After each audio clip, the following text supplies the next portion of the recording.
In free agency, there are teams that improve, and there are others that change the narrative.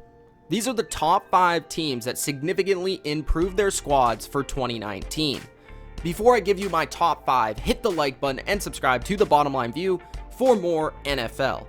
Also, comment below which team you think did the best job in free agency. At number 5, the Oakland Raiders. The Raiders focused on helping Derek Carr this offseason, their biggest move, trading for Steelers wide receiver Antonio Brown. Brown can be the centerpiece for John Gruden's Raiders offense. He will make everyone around him better, including Derek Carr. Tyrell Williams was a nice number 2 to add to the wide receiver core. He's never been one of my favorites, but he has shown good down the field ability. Not exactly a well-rounded route runner, but he can line up anywhere, including the slot. JJ Nelson, a speedy receiver, another deep threat to add depth to their wide receiver group. Trent Brown, a really talented player, a ginormous man who played right tackle in San Francisco, is likely to play left tackle in Oakland. The Patriots really got the most out of him on a cheap contract, so how will he play now that he secured the bag? They also upgraded at safety and linebacker. LaMarcus Joyner. The Raiders have really needed an upgrade in their secondary for years, and Joyner brings versatility to the back end with his ability to play both slot corner and free safety. Vontaze Burfict, he is a little bit of a head case, don't get me wrong, but he was meant to play for the silver and black. He will bring toughness, he will bring physicality to a defense without an identity. They did lose Jordy Nelson, Donald Penn, Rashawn Melvin, and Jared Cook, which was their biggest loss. But by adding what they did, they'll find a way to replace his production. Overall, the Raiders got better at wide receiver, offensive line, safety, and linebacker. They did get worse at tight end, corner, and defensive line, but they have the picks to fix that in the draft. The Raiders did well for themselves, but they may have paid a bit too much for certain players. At number 4, the Green Bay Packers. The Packers finally made moves to help Aaron Rodgers. Zadarius Smith, the Smiths in general, him and Preston Smith, will help their pass rush. They are 2 young players entering their prime who will get increased snaps in Green Bay. These 2 also make them significantly bigger up front, and they can set the edge well in the run game. Adrian Amos, a steady presence who can calm down the youngins at corner. He's a really reliable player who doesn't make a lot of mistakes. Billy Turner, an underrated move that I think will help their offensive line get back into form. Remember, the reason why the Packers were so good offensively in the past, that offensive line allowed Aaron Rodgers to do his thing outside and inside the pocket and gave him time to throw. They did lose some big names like Matthews, Perry, Cobb, but it was definitely time to say goodbye and time for a new era in Green Bay. I really like what the Packers did. They got better at edge, safety, and offensive line.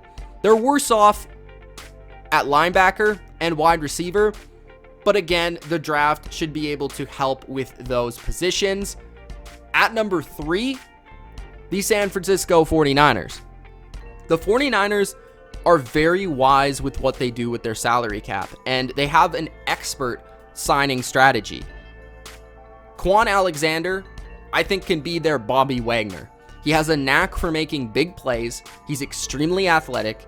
He flows really well sideline to sideline, and he can cover ground quickly. Dee Ford is a huge upgrade to their pass rush and will help Buckner inside.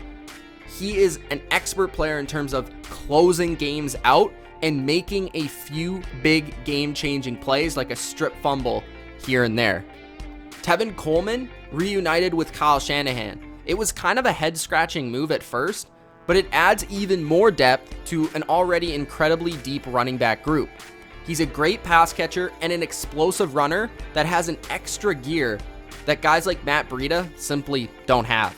Jason Verrett, a no-risk signing. Extremely talented, especially in man-to-man coverage, which the 49ers have lacked. Jordan Matthews actually was pretty good last year for the Eagles. Could have a couple big games with the 49ers and adds depth to a position that was depleted last year. David Mayo, a solid special teams contributor, and really, the 49ers didn't lose much. They only lost their punter, Bradley Pinion, who is pretty good. He is a real loss. He is a good punter. Outside of that, Pierre Garçon is old, and Cassius March just sucks. They're better at linebacker, edge, running back, and corner, and they're really only worse off at punter. At number 2, the Cleveland Browns. I know they're not number 1. I'll get to that in a second. They know their window is open with Mayfield, and they really went after it. So I applaud them.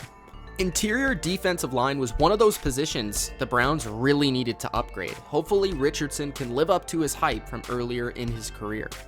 Odell Beckham Jr. is a special talent, and he's simply a guy that the Browns couldn't pass up at his price. He will make Baker better, and he'll make Landry better. He'll make their entire offense better. He's also a game-changing player in terms of taking the football anywhere on the field and scoring a touchdown. Demetrius Harris, a really talented second tight end, super athletic, and I think could be a little bit underrated in their offense. Kareem Hunt, great running back. I still don't agree with why they signed him and when they signed him, but when he's back, he'll help their passing game as well as their running game. Olivier Vernon, he's going to feast as a left end. People, remember, he's played a lot of great left tackles in the NFC East. But now as a Brown, he'll take some pressure off Myles Garrett, and he'll be able to play against some weaker tackles. They did lose some decent players in Kevin Zeitler, their biggest loss by far. He's an elite guard, especially in pass protection, so that will be a loss. Jamie Collins, he's an athletic guy that really never panned out for them, but he could be a good player somewhere else. EJ Gaines, Tyrod Taylor, Brashad Perryman are other depth players that they did lose. But overall, the Browns got better at wide receiver, edge, tight end, and interior defensive line, while really only getting worse at offensive line, linebacker, and backup quarterback. So the Browns have set themselves up to be one of the elite teams in the AFC, at least on paper. At number 1, the New York Jets. The Jets helped their young quarterback, adding offensive linemen, giving him a running game, and also adding after-the-catch weapons. Le'Veon Bell, the centerpiece of the Jets' new offense going forward. He'll help Darnold in the passing game. He can do it in the screen game. He can do it in the run game. As a receiver, if you want to put him in the slot, and he makes moves after the catch. CJ Mosley is a chess player on defense.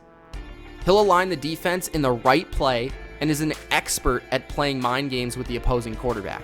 He is the type of middle linebacker who improves everybody around him.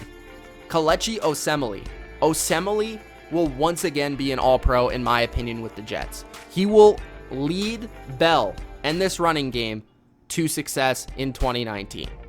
Jamison Crowder, a great after-the-catch wide receiver, underrated speed and ability to go downfield. He has awesome quickness, and he can also return punts.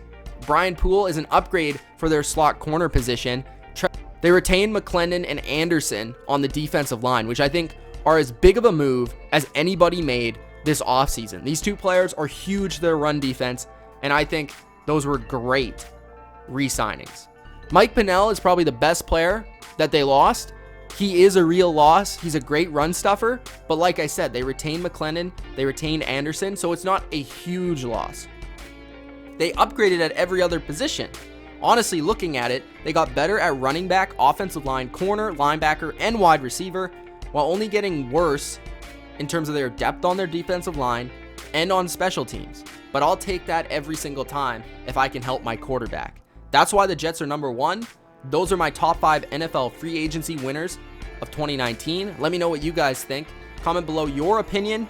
And also, Gronk spike that like button. Subscribe to the channel if you haven't already. It's Mitch of TheBottomLineView. We'll see you in the top 5 NFL free agency losers video. Peace.